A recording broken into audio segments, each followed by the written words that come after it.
Larian Studios has been working on Divinity Original Sin for a couple of years now. I first got to see it at E3 2012 when they played it live in front of me.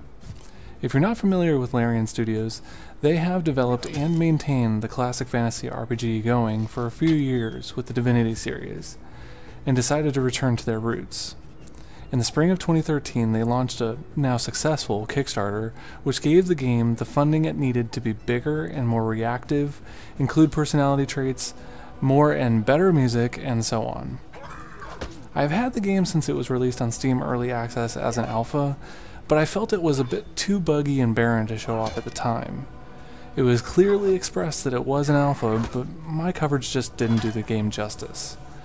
Now that the beta is here, Larian Studios has spent time refining the game into something that's more vibrant visually, deeper as a game to play, and feels much more complete with the upcoming release.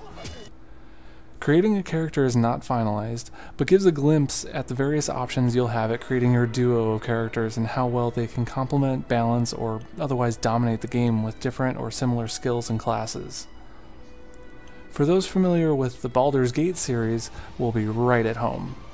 Movement is all done in real time, while all the combat is done via turn-based actions on a rotation. You have a set number of action points that can be used, whether for movement and or attacking, and that can be done by melee or casting spells. Once drained to where nothing can be used, you can end your turn prematurely so that it moves on to the next person.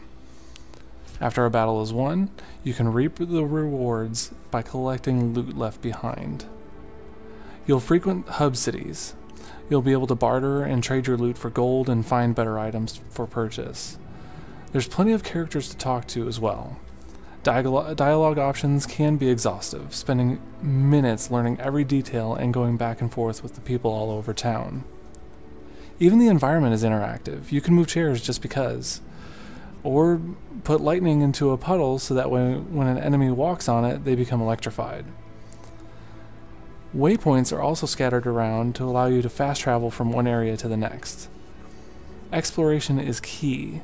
You'll stumble upon these waypoints, or a crying ogre, or a bloodbath with slain friend and foe, and hope to learn what caused their fate. There's mystery and randomness all around, and it's just begging to be explored. The only real gripe I have with the game is that I can't have any attachment to my characters just yet. The game updates often, and save games can't ever be resumed, and so you'll be required to start over. A small price to pay, but it's something to be aware of in beta. And really, if that's all that I can say negative about Divinity Original Sin, then there's signs of a great RPG just months away. Oh, and playing rock, paper, scissors against your partner to resolve disputes is really cool. There's still some progress to be made, but it's still one hell of a game so far. Divinity Original Sin is now planned to release June 20th, 2014. I've put a link to the game in the description for those looking to grab it and get into the beta now.